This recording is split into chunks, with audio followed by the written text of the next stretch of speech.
Yo, yo, yo. Welcome to the NS9 Postgame Show powered by Primanti Brothers. I'm your host, Anthony DiNardo. With me, we have Cody Coleman.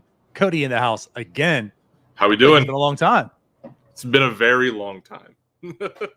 Well, welcome back. And Thanks. with that being said, you get to join a Pirates victory. Pirates win 3-1 today, which means we are giving away sandwiches. Everybody in our chat right now, do what's being done. Give us hashtag #RaiseIts for your chance to win 2 free Primanti Brothers sandwiches. Cody, how you feeling, my guy? Not very entertained, but we won. Are you not entertained? No, not in the slightest. I was more annoyed by that 9th inning. That's fair. That's fair. I'll say this. I was entertained, but things that entertain me, I can understand are really different than you. Reasons I was entertained was my level of, wait for it, Doug, intriguement. I was very intrigued today by Bailey Falter and what's maybe happening with the Pittsburgh Pirates that I think we'll talk about. I'll set that aside a little bit here. We'll talk about that later. But I found this game to be pleasant. Yeah, it was until fine. The 9th inning. It was fine. We got the win. It was cool. Right.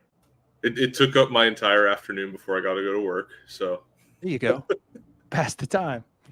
I guess. Thank you, Ben Sherrington, for allowing us to pass the time. No, but before we go any further, of course, BetOnline is the world's most trusted betting platform and your #1 source for everything football. BetOnline has every stat, every matchup, and even live odds and spreads to bet on during the games. Think you know your stuff? Get in on our $200,000 mega contest and pick 5 games against the spread every week for your chance at weekly prizes and a share of $200,000. When the game's over, head over to our online casino and get in on a game of blackjack or a poker, or unwind with one of our over 150 slot games. Head to the website to get on the action. Bet online, the game starts here. So, as I was mentioning, Cody, Bailey Falter takes the mound today. And, you know, the one thing to talk about Bailey Falter, just to go back a little history, we weren't very intrigued on Bailey Falter when the trade happened last year. Yeah. He comes in, faces the Miami Marlins in Miami, right, to start the season, has that terrible first inning. Hey, you know, this is Bailey Falter. We expect that he's terrible. Why is he on the team? Let's move forward. Then he did something really, like, this whole entire season, he's been fairly effective, you know, and again, like, from a number 5 starter, you really can't ask for too much. And today, Cody, he did have a no-hitter through 6 innings. He did. And, you know, I was just, you know, mesmerized by his pitching, as I usually am with Bailey Falter. And it just got me thinking, like, I'm always asking you guys, like, hey, should we make a Bailey Falter, like, highlight post? Like, hey, he went this many innings. You know, it's never the prettiest outing, but it's usually an outing that we needed. Yeah. And I mean, we're always like, nah, it's Bailey Falter. No need. You're like, no, it's Bailey Falter. Who cares? This guy has really been a key part of this rotation, in my opinion, because he gives us these solid outings. I mean, I was just thinking, you know, we got the fanboys coming up, and I don't know if we have a award for, like, a guy that just keeps things together, a consistent guy, almost a comeback player, but not a comeback player, a guy that you just didn't expect to be this important. I don't know if we have an award for that. And if we don't, we should just make it the Bailey Falter Award. The guy that just comes in and surprises everyone and is someone who is consistent throughout the year. The guy you thought that sucked, but just somehow or another perseveres and is actually pretty good at the end of the day. Exactly. Yeah, I get that. We could call it the Tyler Award. Yeah. Yeah. No, Tyler Sweeney Award. but honestly though, like, you are correct. Writing him off from day one. I mean, he looked terrible, and that's giving him a lot of credit. He looked terrible in spring training, and then that first Miami start again, it almost made you feel confident in, yep, we were right. But I mean, end of the day, at this point in time, he has a 4.20 ERA on the season, which includes, you know, that bumps, some of the bumps that, you know, along the way in that Miami game. He gives you innings, like they talked about today. 5 games where he's had 7+ innings in the start. Helps the bullpen.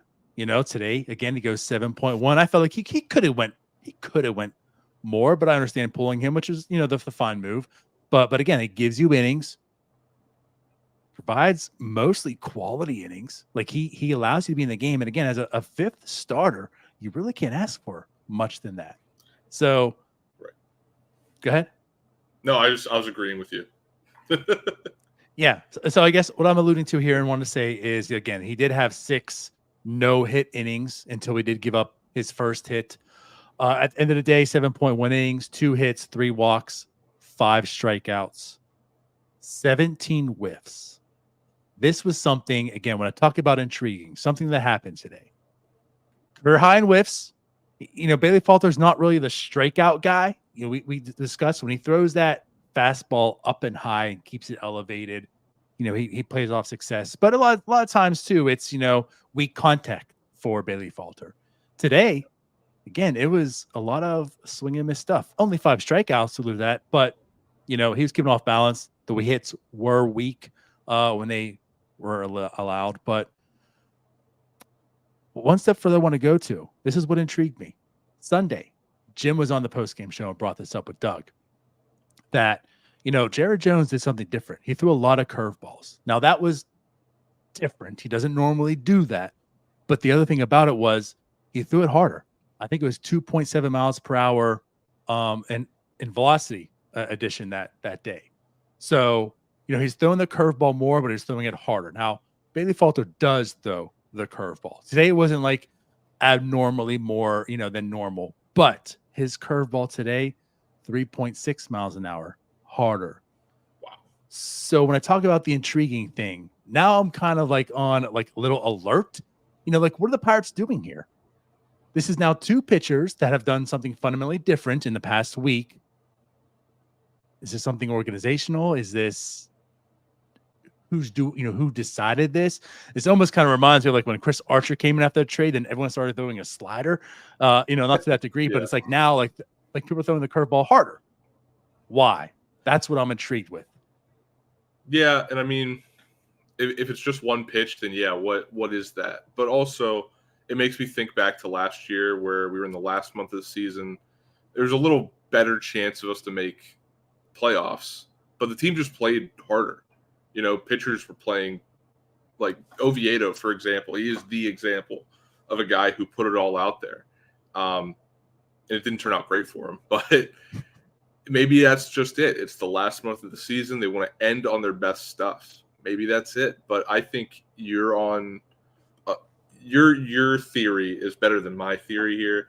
Maybe it's something organizationally that they're just like, hey, we have to throw these harder. Does it make it break harder if you're throwing it harder? Like, does it break sooner, later, whatever? That's something they probably can figure out with their analytics. But yeah, I think it's something that could possibly, make this rotation better, especially with guys like a Bailey Falter, who isn't the star. He's the 5th starter. He's a guy who needs to build up his game a little bit to stick with the Joneses, with the Kellers, and he's got to stick around, and he's figuring out how to do that. Yeah, like 2 things crossed my mind here. And for one, we talked about Jared Jones. He had 10 swings, 9 misses on it. I mean, it was not only was it different, but it was super effective. Super effective. Like now it's like, does he have an actual another weapon, right? The thing about Jared Jones is he has 2 pitches, the fastball and slider. So it's like if he can incorporate that curveball as well, and that could become a true weapon for him, then man, sky's the limit. Again, with Bailey Falter, a little bit different. This is a pitch he has, used in his arsenal.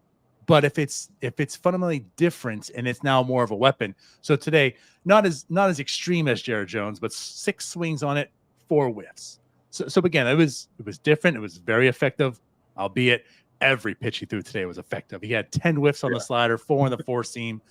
He was just looking really good out there. So it's like, so it was part of it. Hey, this is a new, different pitch and it's working. Or is it, it's the Miami Marlins. Cody, you might have threw a perfect 2 innings out there at least. That's the other caveat here is like, it's not a good team that you're facing today. They made a lot of dumb decisions today both defensively and on the base path. There was that one where Billy Cook threw out the guy at third. Guy should never have been running to third in the first place, but thanks for making Billy Cook look good. You know, it was the Marlins. It kind of sucks that he has an outing like this, because then it's like nobody's going to take it as seriously. But like you did, you looked into the analytics of his pitching and saw that he's throwing his curveball harder, that he got all these swings and misses on pretty much all of his pitches today. And I think this was a better outing than just the fact that he was facing the Marlins. Right. So when I said there's two things that came to mind. The second one, though, is I go back. We had a WNS9 Plus, I want to say maybe a month and a half ago. I don't know. Time escapes me. We had Eno Saris on. And we were talking about Stuff Plus, and with him and getting his perspective on it. And, one thing that he did say, and I don't remember where or what, I'm going to try to find it now to clip it, but he said that velocity is basically king on everything. Like if you just throw everything as hard as you can, it works. And so now, like, again, that's what I'm kind of thinking about. Is this something that they're doing? Is this something that stands out? I don't know. Again, I don't know. Don't have answers yet, but this is what intrigues me to finish out this year. Is this something that Bailey Falter and Jared Jones are going to continue doing? Is this something we're going to see other pitchers start doing? I don't know, but this is what I'm looking for this season when it comes to pitchers. But at any rate, Bailey Falter, yes, threw the curveball much harder today, had success with it, but again, had success with everything as he pitched lights out. Fantastic start for him. Leaves out there 3-0. The Pirates offense did enough to win. It also wasn't a great pitching staff. But I want to go back to Jim's comment here too, because yes, Jim, you were right about the sweep, and you wanted to say here that I said the Marlins are good. No, what I did say was the bullpen isn't too bad. And you know what? Most of the runs in this series came from the starters. Just gonna say. Yeah, I don't know. I mean, I would have never thought they were going to sweep, honestly, just because A, Jim said something about it, and B, this team's been awful. So yeah, and C, Jim said something about it. Right, you got to put that in there twice. Right. Absolutely. But they did. Like they swept the Marlins. And I also want to say this on the tails of that, right? The Marlins being swept by the Pittsburgh Pirates. It is September. And since we mentioned about WNS9 already, let's bring up another one. We had Alex Stumpf on not too long ago, who said that September was going to be a crucial month for Derek Shelton and his future. They played well against the Cubs. They just now swept the Marlins. September has been looking pretty positive in the sense of wins and losses for the Pittsburgh Pirates. And today, Derek Shelton has come out and said that he sees Derek Shelton being the manager. Ben Cherington said that. Derek can't say that about himself. Did I say Derek? My bad. Yeah. Ben said that Derek. He fully expects Derek Shelton to return for 2025. So take that for what it is as well. Hey, you know what? They also said Neil and,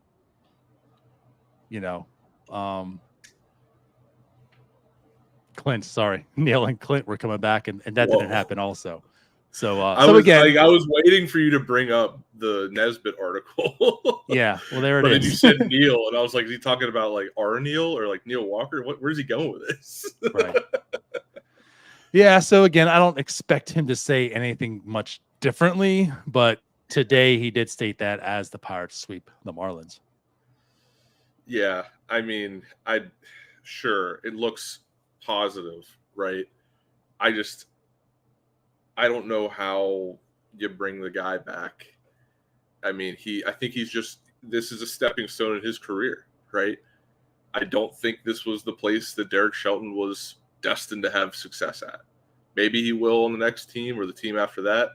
But it was his first time being a manager in the MLB for a team. It's okay that he didn't take the Pirates to the promised land. Like that, it's okay.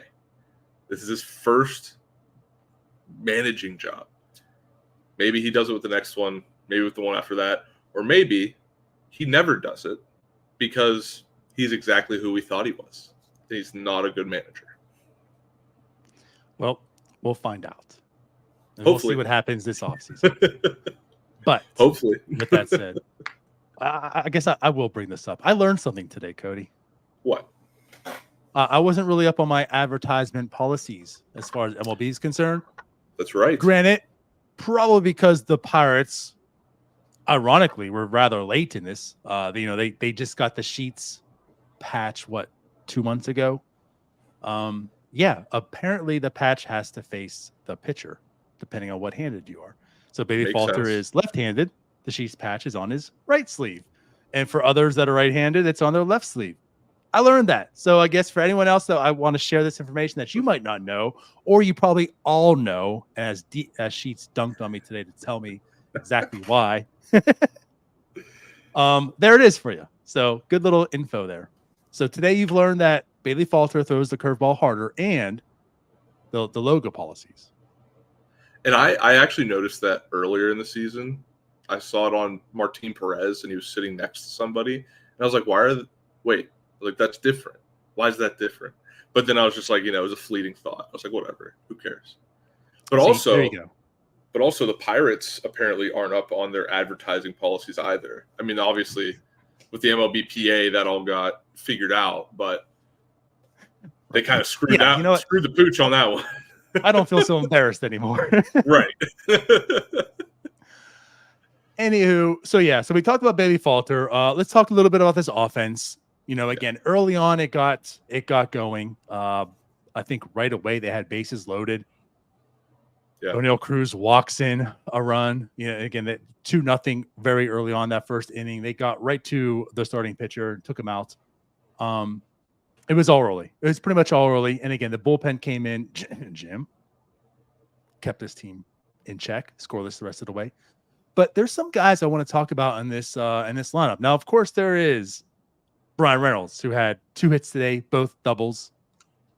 He is who he is. He's good. We don't need to go too deep into Brian Reynolds. Joey Bart got hit by a pitch. He took one to the warning track. He's been playing pretty good as well. But a guy I want to talk about, Nick Gonzalez. He goes 2 for 4 today. He's a guy that, I've talked, and I think others on this, that how he finishes the season is going to be pretty big, because he came up, he was a spark plug. He scored he drove in a lot of runs. He was hitting rather well, playing really good second. And then it seemed as if he was really starting to fall off. And, some of that was masked because he had such a hot start. But at the end of the day, before he went to the IL, he was struggling rather mightily for quite a bit of time. So, when you're looking at 2025, who is Nick Gonzalez? Is he a guy that you can rely on? Give it to him. It's his second taste of MLB. It's a little bit different season. Short sample size. How's he going to finish his year is going to be a big, a big thing. If you're going to pencil him in for second next year, you think you might want to look elsewhere. He's been hitting well. Over, I think, 340 since his call up at this point in time. Going 2 for 4 today. He's performing. Yeah, and I love Nick Gonzalez. I think he's a great second baseman for this squad. I think he should be the guy that's penciled in, and I don't think that he should worry about losing that second base spot on the starting lineup. He's come up, like you said, both of these stints this year, he's come off to a hot start. And, it'll pitter down a little bit here and there, but I feel like that's just the nature of the game sometimes. And plus, it's his first season. He's been up before for a little bit, but this is the most he's played in the MLB so far in his career. I think this is just something that's going to come with the territory. Similarly to what's going on with O'Neal Cruz. At the beginning of the year, I know I was the biggest, this guy needs to figure it out. But as the season goes on, you see that he is figuring it out. And I think they're both kind of in the same spot where they're both very talented, very good at the plate, and they're figuring it out as the season goes along. But yeah, I really think Gonzalez could be the future second baseman here for at least a couple years until we have that ability to find someone else or bring up Tamar Johnson or whatever may happen. But Gonzalez, I don't think, is a problem going forward into 2025. I think there are a lot bigger problems to worry about. And that's basically why he would be there. He if you want to call it patchwork, it's patchwork. If you want to say he's the guy, that he's the guy. But there are much worse situations going on with this team than to think about, is Nick Gonzalez the second baseman for 2025? Yeah. Yeah. All of that is fair. All of that is fair. And you make a good point about the O'Neill Cruz, because we've talked about that. I mean, rookie is going to struggle. He had 128 plate appearances last year in MLB. Wasn't good. 63 weighted runs created plus. But again, he's a rookie. He's struggling. It is what it is. You expect that from rookies. I think the difference between O'Neill Cruz and Nick Gonzalez is O'Neill Cruz looked every bit of a top prospect, that he has his struggles. He has things that you could see why he's not going to make it in Major League Baseball. But you almost felt as if he's too good. He's going to at least be like an average. We'll find out if he's a superstar, if he's a star, how good he is, right? Nick Gonzalez, you're pretty much unsure for most of his tenure as a prospect. So I guess the difference is you're going to allow Cruz time to figure it out, where Nick Gonzalez, you were unsure anyways. So if he's up here and he's not hitting, you're not really that surprised. So when he comes up here early on in the year and he's just mashing, he's looking really good. It's really exciting. However, pump the brakes, take the step back. It is his first taste. I should say first taste of the season, right? He's been playing better this year. Give him that. But pitchers are going to start adjusting. And when they start adjusting, how's he going to? Like the cat and mouse game, begins. And it seemed as if they adjusted and he was struggling. So again, based off his prospect status, based on what he's done to this point of his career, and what he's doing at that point in time, for me, I wasn't ready to say, hey, Nick Gonzalez is the answer. I still need to see something. The season's still continuing. At this rate, he's a 90 weighted runs created plus. It's the second baseman playing really good defense at second also. Even with all this, he's a one WAR player in just, 80? Yeah, 80 games played. So, I mean, it's like a 2 WAR over a full season time, a 2 WAR player. Like, you will take that. I just want to see how this season finishes to feel more comfortable. And again, so far he's done nothing but show, you know what? I'm here. I can play. So he's doing a fantastic job still. Yeah, and I mean, I know Nick Gonzalez has his critics because of how long it took him to develop coming out of college. He had that potential of being like one of the greatest hitters in Pirates history because he was such a great hitter in college. Right. But it's professional baseball. It's not amateur college. It takes longer for some of these guys to figure it out. And I think Nick Gonzalez has figured it out. And I think he's been given the time to do so. I think he was on a short leash, though, at the beginning of the season when they brought him up. I think they were like, hey, you either have to do it now or you're not going to do it for us. And he proved that he could do it. And I like that he's been able to take that type of pressure and perform. Yeah. So again, Nick Gonzalez had a big day today as well, getting 2 hits. I also want to talk about Jared Triolo. It was 2-0. He came up. And he's the one that took the starting pitcher out, basically. He made a 3-0 game with that home run. And, he had 2 hits today as well. I got trolled a little bit by saying this a few days ago, but and maybe the way I word it, I could understand, but I questioned it more, not as a statement. I said, Jared Triolo going to end the season on a hot streak because he has been playing better. And again, like that game when I tweeted out, I think he had like 2 hits and, he has over 720 OPS since July 1st. And, as you heard the broadcast last night, and I think it's still about the same. League average has been hovering like about around 711, 713, right around there OPS wise. So like he's been hitting above league average. He's been above a league average hitter since July 1st. It's nothing to scream about. Trust me. Like I get that. I'm not clapping and saying, oh my God, Jared Triolo is a league average hitter. Holy hell, look what we got cooking here. But again, it's been progressively getting better. At this point, it's league average. Like how is he going to finish the year?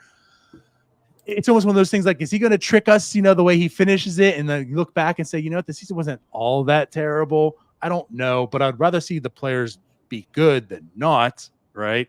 So far, though, again, he has been hitting better. Today, a home run again. That's something that we've talked about also. Like, I don't understand how Jared Triolo with that frame and like how he doesn't hit more home runs. Right. He's been hitting a little bit more lately. That's his 8th of the season. So yeah, big day for Jared Triolo as well.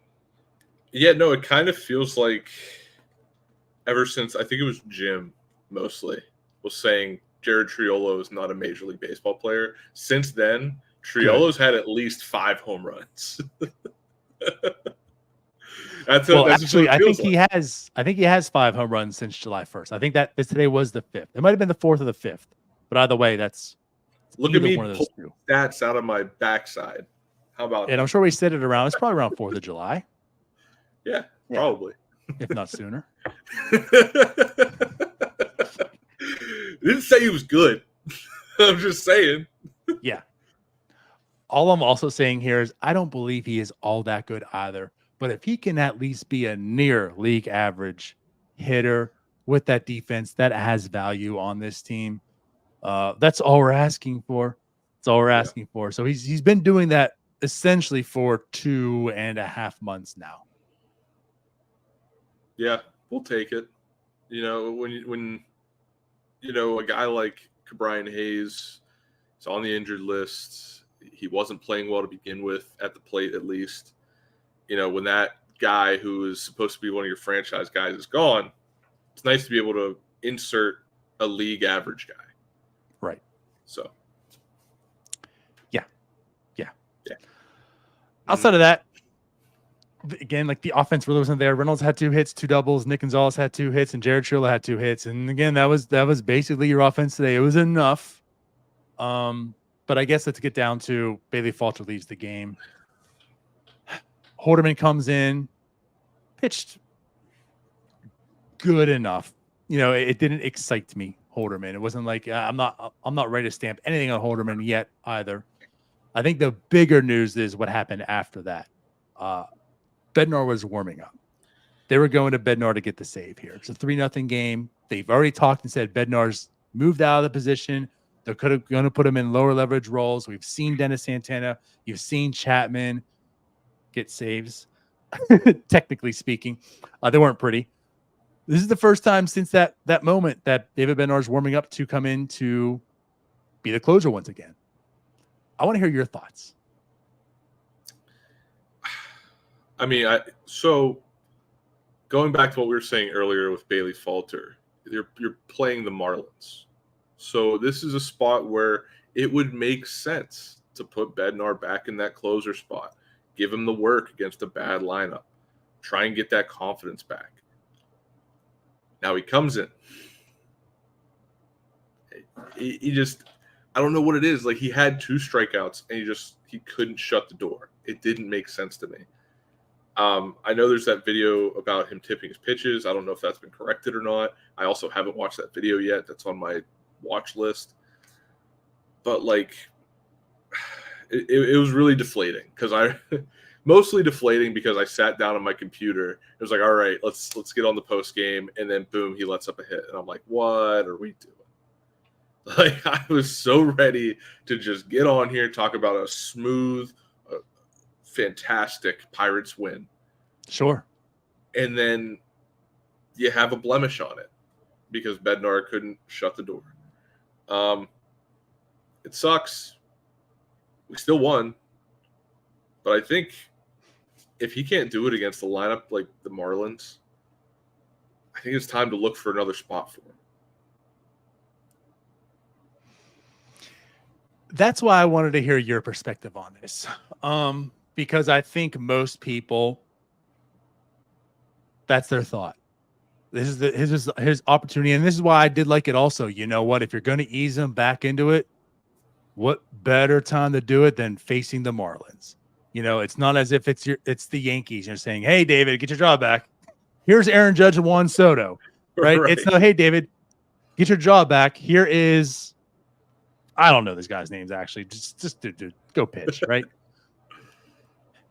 To me, he looked better. The results really weren't all that much better. Now, of course, you can factor in it's the Marlins, like he should do better. You know, so again, like to me, it's very incomplete. Also, I want to look back to see it more. I did watch the video, and yes, when you see that, it's very enlightening. We teased it last night, and again, if you haven't, look up Trevor May. He talks about how basically David Bednar's stuff is still all the same, if not better than what it was last year. So again, like for him, it's the same thing. Like he's just so confused on how he's getting lit up, and it seems as if he's tipping his pitches. So I try to watch today. The glove seemed to be vertical. It seemed to be high and tight mostly. I would like to kind of look over that also, just to kind of see. But the first hit, grounder, gets right on the line, right by Jared Triolo, right? Expected batting average of 220. Like this was, it was a double, right? It was your IKF signature double, like a blooper, something, nothing hard hit. It's not like you got up there and just got blasted for a double. Right down the line, Jared Triolo's glove was there, just didn't get to it. Strikeout. Okay, we're looking good. Fastball's looking really good, touching 99. Getting swing and misses. Then an error by IKF. That's not his fault. Like, we should be out of this game. Should be out of this game. The inning should have been over. The error, the 2 strikeouts, like that should have been inning over. IKF doesn't get it. And actually, I think that's reversed. I think the error came next. Actually, my bad. Yeah. It was the error, then the 2 strikeouts. So regardless, error happened, which should have been an out. 2 strikeouts, raised it. You're saying, wow, David Bednar looks back. He finished it. He did close it out, like you mentioned. He got the 2 strikeouts to finish it off. That's not what happened, though, because of the error. Then he got that single, 94.6 miles an hour. Gets the other single, 88.6. Like nothing was extremely hit hard. IKF also, like that one was out of his reach. This is it. There's a tough play. This is a tough play. By no means is not me trashing him. This is just going back to what we were saying. This is also not me trying to make an argument to put Ono Cruz back at shortstop, because also Ono Cruz looks fantastic at center field right now. Awesome. It's just, that's what we're talking about. IKF doesn't make that play. He doesn't have the range, doesn't have the length. He doesn't make that play where other shortstops can. Yeah. I think David Bednar looked better today, but I'm not here stamping like, oh, he's back, we're fine. You still need results. Results are what matter, and is the Marlins, but kind of got baby-whipped here as well. Right, and I agree with you. I don't think he looked bad whatsoever. I think, just a couple unlucky things happened. But like you said, I'm not going to say, oh, he's back. And no, I just want to go to what OG Minlow here said in the comments. Giving up, or no, that wasn't it. Right here. I did not like Shelton pulling Bednar today. He had the margin to finish it. He's had that margin before, and he's lost the game. So I was ecstatic. That was the best decision Shelton's made in this later half of the season. I agree. I actually 100%. I agree. He was warming up Beeks in that. Yeah. I mean, usually this is Bednar's inning. It's yours to save or to lose, more or less. And that leash was very short. It was, you know what? We're getting a Beeks in right now. You didn't do it. We're going to win this game. Right. And it had to be short because I feel like this was the test, right? And he failed the test.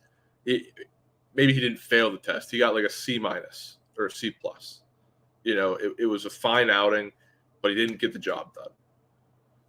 But at that point, when you have a game that you could win in the palm of your hand, and you got, 2 guys on with a batter up, this is the perfect spot for the Bednar we've seen recently to give up a 3-run shot and lose this game. So I have no problem with what Shelton did. I think it was the right call. It was the right call for the development of Bednar to be like, hey, I don't want you to get back down on yourself. I want you to know that you had a good outing. You had a little bad luck in the field with the error. We'll get him next time. You got 2 outs. We'll bring in a guy to get the last one. No problem with it whatsoever. Yep. Yeah, I agree on that. That is something I definitely appreciate with Shelton. He allowed him the opportunity to get the save again, but we're not going all the way yet. You don't have that trust. And I'm perfectly cool with that. Shelton played for the win. So I do give him credit for that. He had Beeks warming up. He didn't make that last out. This run scored, and he said, I'm not entertaining this. We are going to get this win. Beaks come in, which also too, like, it's not as I like fully trust in the Beaks, but No. you make that move, and the matchup was right.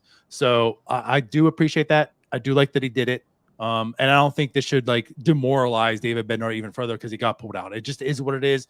We're going to ease you into this. And like Bucko Mike did say here, I don't know if I can say like it was a fine outing by him. You know, again, like there was positives in here, but the results weren't there. The Right. successful outing wasn't there. You can look in the positives and build on it. I can say that, but I'm definitely thrilled that they pulled Bednar, went for the win, and secured it. So Beaks does shut it down. Pirates win 3-1. Right. And I want to add, like, he's a professional. He understands that the name of the game is winning. You know, and at the end of the day, he knows that his teammates will back him up if he is taken out of a game. So I don't think there's any shot to the confidence here. I think, you know, they probably came into this game telling him, like, listen, here's the situation. We want you to be better. We're going to put you in a situation to be better. And if we feel like if the situation is going to hurt you, we're going to take you out of this game. Right. Yep. So all in all, to me, it was an intriguing game. There were some things I felt like I learned from it that I'm interested in to watch for the rest of the year, again, with the curveballs and the whole team and David Bednar. Pirates win 3-1 today. They get their 70th win on the season. You know what time it is, Cody? Sandwich time. Nailed it. Get your hashtags in. Hashtag, of course, raise it, just as Zach put here 3 times. If not, I'm sure there's more. Sorry. No, you're good. You're good. We'll give you guys some time. We have currently 56 entries. And yeah, so you know what we do right now. So if you haven't already, go ahead and like, subscribe. If you haven't done so, we'll be back for only a few more weeks, Cody, of post-game shows. And this season is over. It's kind of crazy. Thank God. Weird. But yeah, go ahead and do so. Go ahead and give all your comments. Tell us how fabulous myself and Cody did on this post game. The clear A team, obviously. Obviously. 58 entries. You guys got a few more seconds. 59, 60. There they come. Come on. Come on. I know it's a day game, but come on. Any last words before we hit this draw button, Cody? No, hit it. All right, we'll do it. We're at a nice even 60. I saw Bucko Mike's name in there. Just pointing that out. Chili Billy. Chili Billy forever going to win. Change your name to that. Go. He just won up last night, the night before, I think. Oh, did he? Yeah, it's 2 out of 3 days. Oh, man, that's funny. All right, Chili Billy. Well, I'll tell you what. We have the email. We already have your address. I assume Ryan's already sent it out, but if he hasn't, we'll just put it all together because it's literally been 40, not even 48 hours. It's a day game. It's been like 39 hours since your last win. So congrats, Chili Billy. Wow. That's awesome. He's him and the Pirates, man. They're sweeping the Marlins. All right. Well, awesome stuff. That's it from us. We'll be back tomorrow with a NS9 live since there is no game. And then, of course, back on Friday with more post games for the few that we have remaining. So, Cody, we out? We're out of here. Had a good one. Let's do it. We'll see y'all later. Thanks for everything. We appreciate you all. Bye-bye. See ya. Hey, you all. Thank you for watching. I know we try to provide the most entertaining content that we can, and we'd love to spread it to as many people as possible. So I know it doesn't seem like a lot, but if you could take the 5 seconds to like this video and subscribe to the page, it helps out so much more than you know. Thank you, and let's go Bucks.